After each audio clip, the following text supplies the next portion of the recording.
जरासंध के घर से छूट गया और पहुंच गया कंस का शिविर उखाड़ने लगा। जहां इसके सैनिक रह रहे थे सबको मारने भगाने लगा। कंस को पता चला, कंस ने उस हाथी को उठा करके फेंक दिया, जा करके वो जरासंध के यहाँ गिरा। जरासंध ने पता लगाया भैया ये कौन इतना बलवान आ गया है, तो पता चला कि कंस है। तो कंस ने अपनी दो बेटियों का विवाह कर दिया। अष्टि और प्राप्ति नाम की दो कन्याएं हैं और दान में दहेज में वो हाथी दे दिया। महाराज ले जाओ, हमारे घर संभलता नहीं, तुम ही संभालो इसको। वही बोला कीड़ आज कंस के यहाँ बड़े आराम से रहता है, क्योंकि जानता है कंस के बल को। अब आज भगवान से पाला पड़ा है। अब वो दौड़ा मारने के लिए, तो भगवान छोटे से हैं और झट से उसी जो है पैर के बीच से निकल करके और भगवान पीछे पहुंच गए, पकड़ करके पूंछ घर्राया हाथी को पीछे। अब हाथी भी सोचा भैया कंस तो सूंड पकड़ा था, ये कोई आ गया पूंछ पकड़ने वाला, ये तो बड़ा और आता ही नहीं। अब उसने क्या किया, भगवान के ऊपर पैर से प्रहार करना चाहा, लेकिन वो भी काम नहीं किया। भगवान झट से इधर से उधर निकल जाए। इस बार भगवान ने एक मुक्का मारा, हाथी गिर पड़ा। हाथी उठ करके सोचा कि अब दोनों दांत इसके जो है पेट में इस बार चुभा देंगे। खूब जोर से जांगल लगा करके भगवान को मारना चाहा। भगवान हट गए और जमीन पर दांत मारा, जमीन में घुस गया। दांत भगवान ने उसके दोनों तोड़ लिए, खून खच्चर हो गया। उसी हाथी के दांत से पीट पीट कर हाथी को समाप्त कर दिया। और एक दांत बलराम जी रख लिए कंधे पर और एक दांत भगवान कृष्ण, और दोनों लेकर के पहुंच गए कंस के अखाड़े। कंस जहां बैठा था वहां अखाड़ा लगवाया था। बड़े बड़े पहलवान थे और उन पहलवानों का अखाड़ा लगवाया था कि अगर सबसे बच करके आ जाएं तो तुम लोग इनको मार करके समाप्त कर देना। कंस का इशारा पाते ही अब चारुण, मुस्तिक इत्यादि पहलवान सब खड़े हो गए और ललकारा कृष्ण को देख करके कि हे कृष्ण आओ हमसे युद्ध करो। भगवान ने कहा भैया युद्ध तो ठीक है, लेकिन पहलवानी का नियम है कि अपने वजन अपने बराबर के पहलवान से लड़ा जाता है? और आप बड़े बड़े हैं, इतने बलवान, और मैं छोटा सा।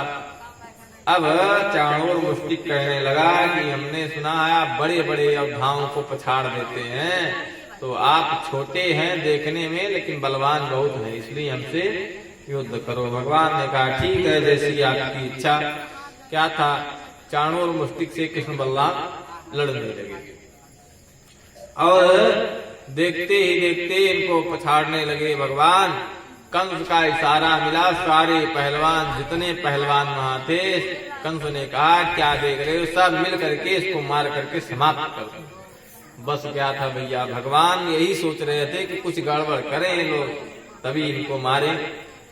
अब जब सब लोग इकट्ठा हुए तो भगवान बलराम कृष्ण दोनों वही हाथी का दांत उठा लिए, उसी से पीट पीट करके सबको समाप्त कर दिया। और देखते ही देखते कंस ऊंचे सिंहासन पर बैठा था, उस कंस को दौड़ करके भगवान ने उसकी गर्दन को पकड़ लिया और चोटी को पकड़ लिया। भगवान ने कहा कि मामा तुमने मेरे भाइयों के साथ बड़ा अत्याचार किया है। तुमने मेरे 6 भाइयों को सूतिका गृह से ही उठा करके और मार डाला है। अब भगवान कहते हैं कि मैं तुमको उसका दंड अवश्य दूंगा। यत्कोदंडम वैष्णवम तदेन भंगी भविष्यति, परिपूर्णतमो देवा स वै त्वां घातिष्यति। अब भगवान जो है क्या किए कि कंस को पकड़ करके उठा करके, और जैसे इनके भाई को कंस पटकता था वैसे उठा करके पत्थर पर पटके।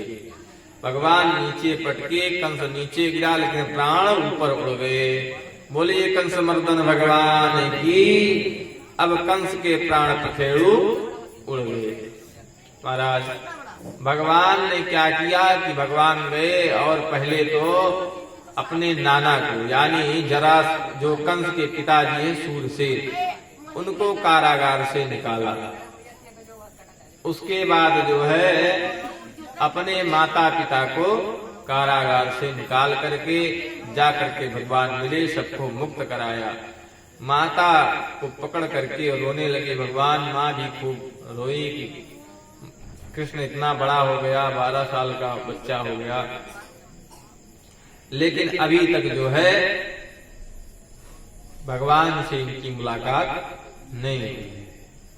मेरा बच्चा है, इतना दिन हो गया, जब जन्म लिया था तभी मैंने इसको देखा था। प्रेम उमड़ आया, भगवान ने दुग्ध पान किया था माता देवकी का।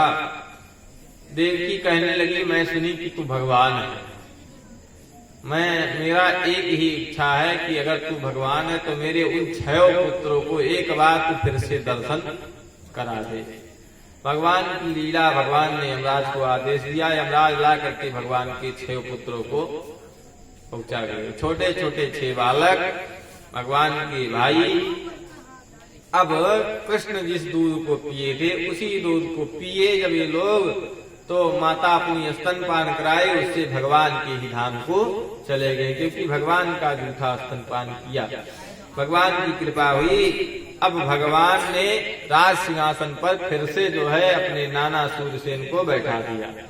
सूरसेन सब कहने लगे कि कृष्ण तू ही राजा बन जा, लेकिन भगवान ने कहा नहीं, मैं आपका पहरेदार बन करके रहूंगा, और मैं बलराम जब तक हूं तब तक आपके ऊपर कोई नजर उठाकर देखेगा भी नहीं। भगवान जो है सूरसेन को राजा बना दिए और रहने लगे।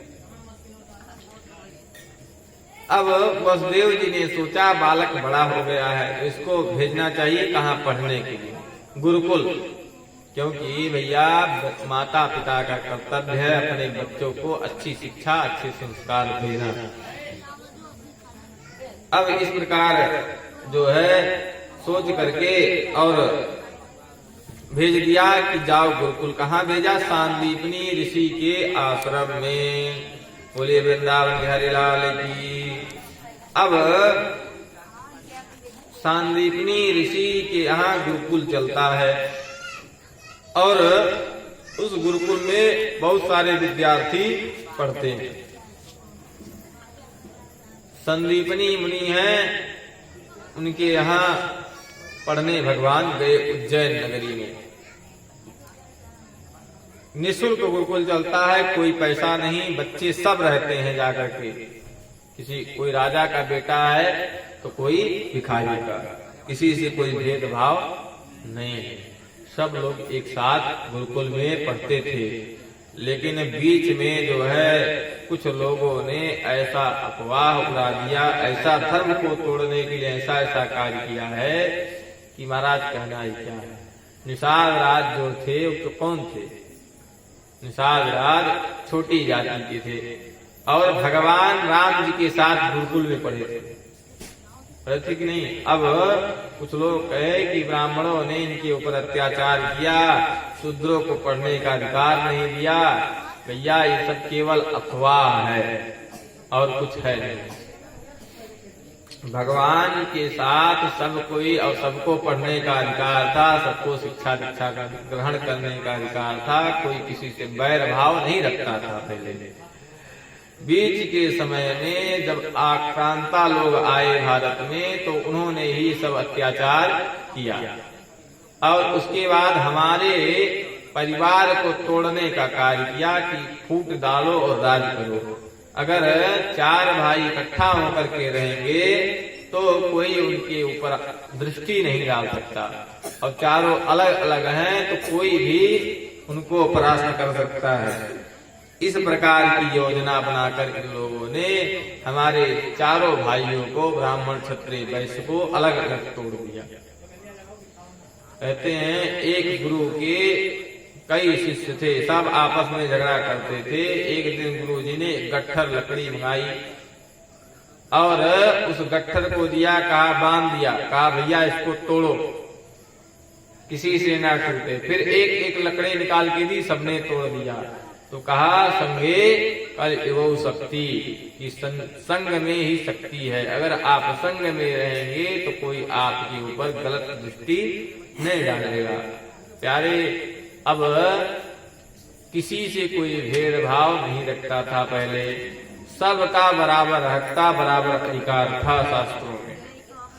कोई ऐसा दुर्व्यवहार किसी के साथ कोई करता नहीं था। लेकिन ये गलत संदेशा फैलाया गया।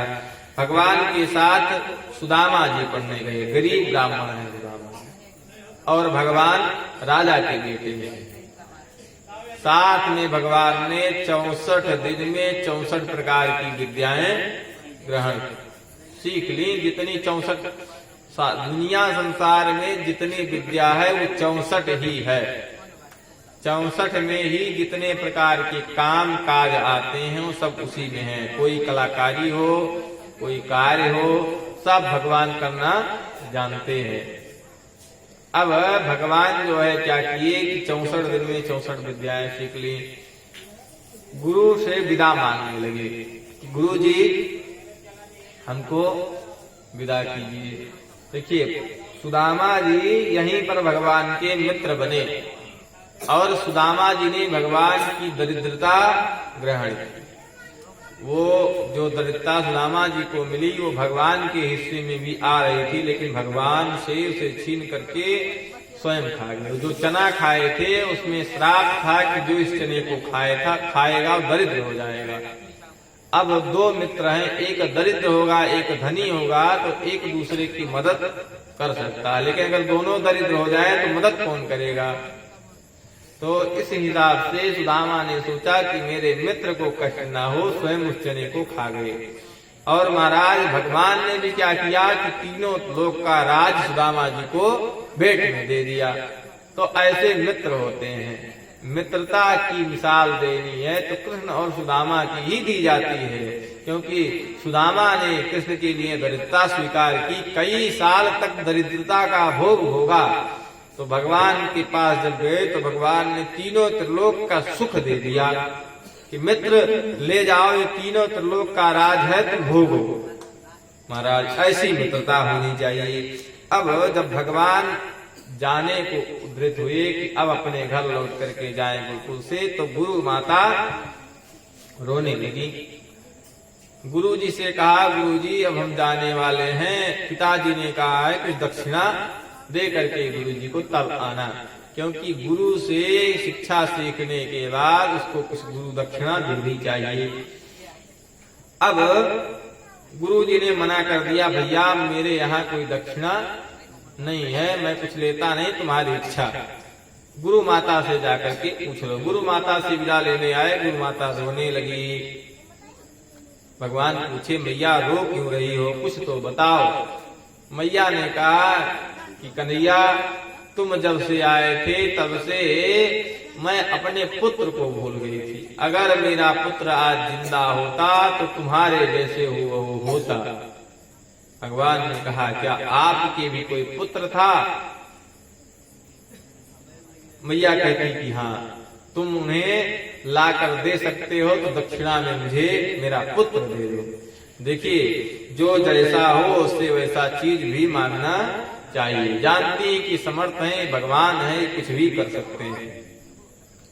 भगवान पूछते हैं कैसे क्या हुआ था? कहती है कि समुद्र किनारे गया था और लौट करके आया नहीं। अब भगवान क्या है, समुद्र के पास जाते हैं और समुद्र से कहते हैं कि मेरे गुरु जी का पुत्र तुम्हारे यहाँ, उसे लौटा दो। पिछली बार समुद्र ने बड़ा नाटक किया था। जब राम जी बन करके भगवान आए थे तो कहते 3 दिन तक भगवान राम समुद्र के आगे बैठ करके तपस्या किए। और उसके बाद क्या कहे, विनय न मानत जड़ जल गए 3 दिन बीत, बोले राम सकोब तप भय होय न प्रीत। हे लक्ष्मण लाओ बाण, अभी इसको सुखा दो, इसको भय नहीं है तनिक भी, और कोई भय के बिना प्रेम नहीं करता है। अब ये तो जड़ है। समुद्र प्रकट हो गया और भगवान से क्षमा याचना किया कि प्रभु हम तो जड़ है ही।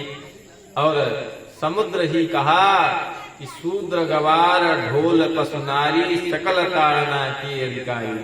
अपनी भर्त्सना करने के लिए कहा कि मैं गवार हूँ, मैं शूद्र हूँ, मैं जड़ हूँ, और ऐसे लोग दंड के अधिकारी होते हैं। तो आप मुझे दंड दीजिए, उसमें कोई बात नहीं, लेकिन आपके ही बनाए हुए नियम का मैं पालन कर रहा हूं। अच्छा भैया, इस पे बड़ी चर्चा होती है।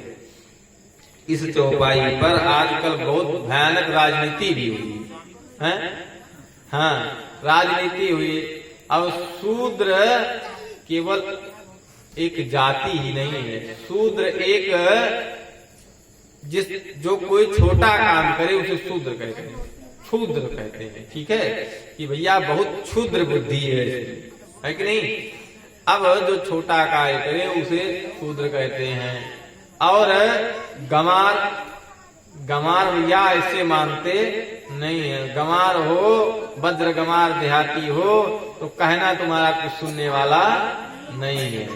और नारी के विषय में कहा गया, तो नारी के विषय में भी जो ताड़ना का शब्द आया, और ताड़ना का भी एक अर्थ नहीं होता है।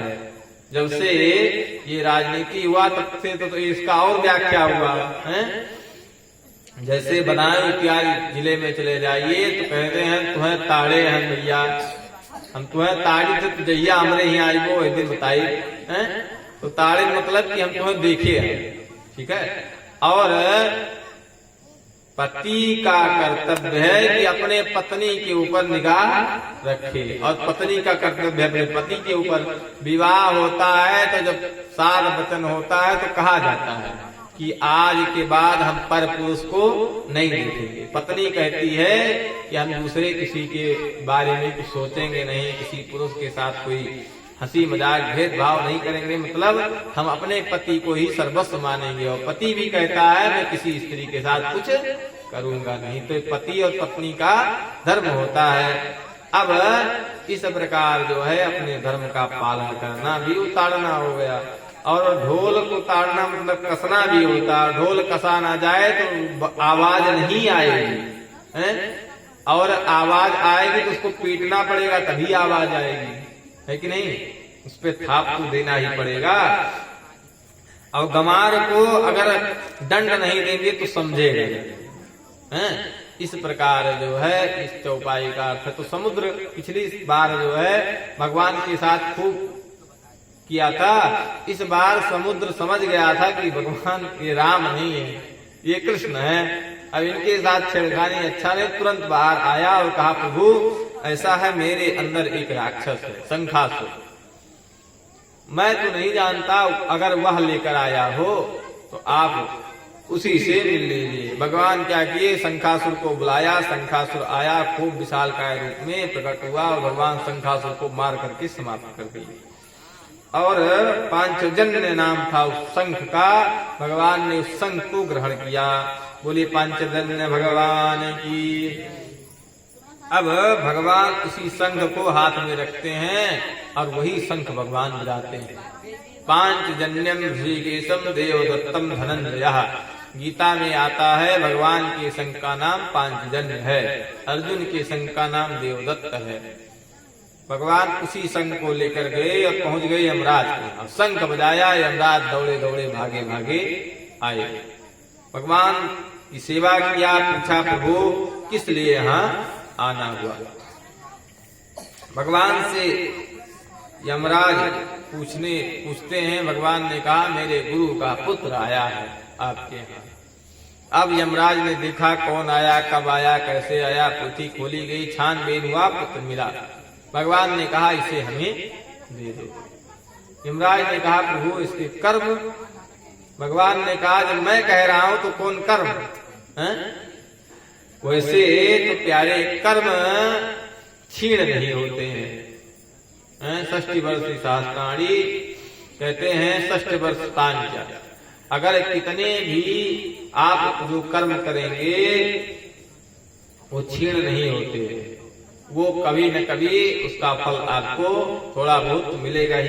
लेकिन अगर भगवान ही कृपा कर दे तो कोई कर्म नहीं। भगवान तो गीता में कहते हैं कि सारे कर्म बंधनों से मैं मुक्त कर देता हूँ।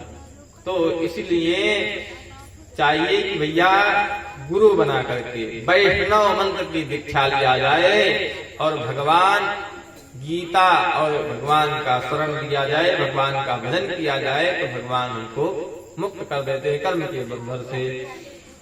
भगवान ने उसके बंधन से उसको मुक्त करके लेकर आए और गुरु माता को दे दिया। अब गुरु माता बड़ी प्रसन्न हुई और गुरुदेव ने आशीर्वाद दिया, कहा प्रभु आज तक मैंने जितना तपस्या किया है उसका फल मैं आपको दे रहा हूँ।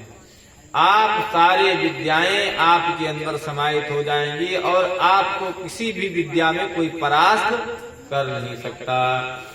भैया जिसके पास बल होगा तप का वही ऐसा आशीर्वाद देगा तो फलीभूत होगा, वरना गाली झगड़ा और सरापा सरापी तो रोज होता है, लेकिन किसी का कुछ बिगड़ता नहीं है। झगड़ा होता है तो आज झगड़ा छोड़ो, आज अपने घर में माँ बच्चे को कहते मर नहीं जाते, धस नहीं जाते, अगर उसके अंदर इतना तप होता तो बच्चा तुरंत मर जाए हैं? एक दूसरे को उल्टा पलटा बोलने का एक कलयुग का फल है, इसमें कोई इतना तपस्वी नहीं। अगर आपके अकाउंट में धन नहीं है तो आपका कार्ड काम में नहीं आएगा, और अकाउंट में धन है, कार्ड कोई ले गया स्वीप कर लिया तो भैया सारा पैसा कट जाएगा। इसलिए पहले तो तप बल विप्र सदा बलिहारा, ब्राह्मण का पूजा तप के बल से ही होता है। आशीर्वाद दिया गुरुजी ने और भगवान लौट करके आए। बोलिए बांके बिहारी लाल की। तो इसलिए भगवान का भजन करना चाहिए। और कहते हैं क्या कि तेरी मर्जी का मैं हूँ।